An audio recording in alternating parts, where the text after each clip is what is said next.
Hi, I'm Mothica, and you're watching Amps.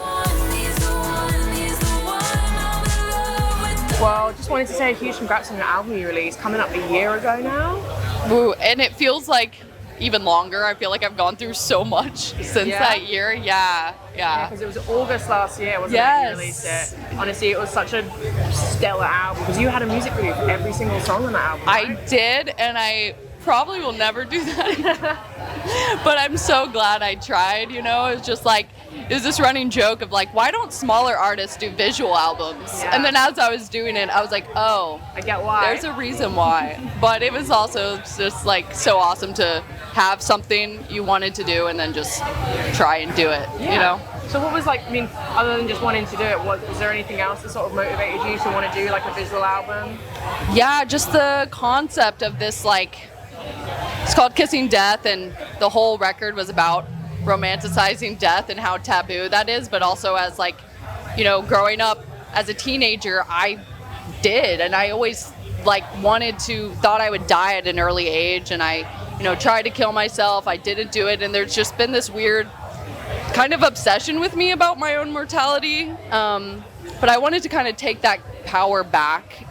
And when I got sober, I started having really bad anxiety around wanting to live. And I was like, this is weird. This is new. Yeah. And so I wanted to just make a record like that, and it turned into me and the Grim Reaper getting married, and he's my toxic lover, and it was just, the visuals all were happening in my head, and yeah, that's why we went that route. Yeah, no, honestly, it was so awesome, and you kind of already touched on, all of those songs had such deep personal themes to you, and so many of your fans probably connected to that. I mean, everything you just said, I relate to that. It's kind of weird if people who don't get it when you say this romanticizing death thing. It's like the people that get it. Yeah. To anyone else, that's like an alien thought. But yeah.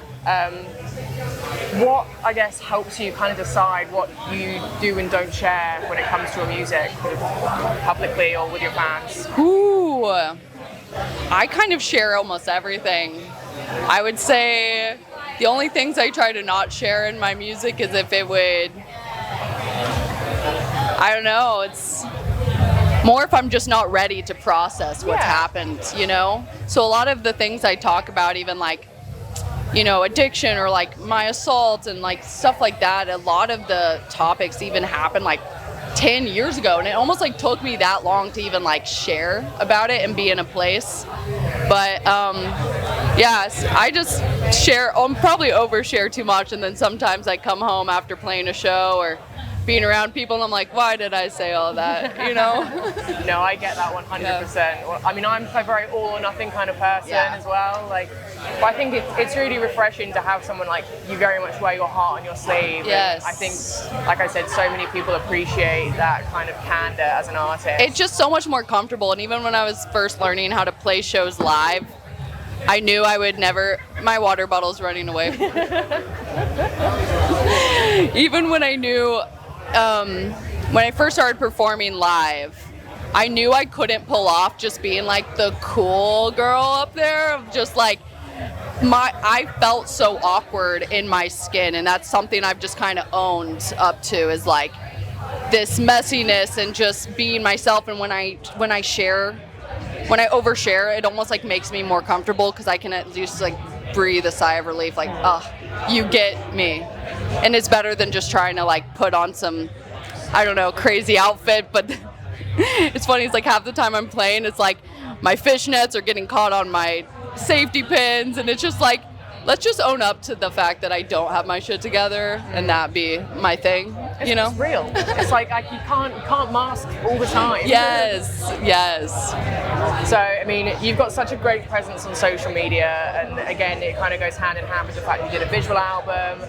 How do you balance kind of authenticity and, I guess, sometimes needing to take a minute to process things yourself and not share them publicly yet, with this constant pressure, especially as a musician, to have this online presence? I think my relationship to having an online presence has gone through so many changes, and this last bout of sobriety, it's even, I've forgotten how to talk to a camera or do anything, and it's hard to speak to a camera and feel like your normal self. So that's why I just love being able to play live and connect with people and people seeing me that way.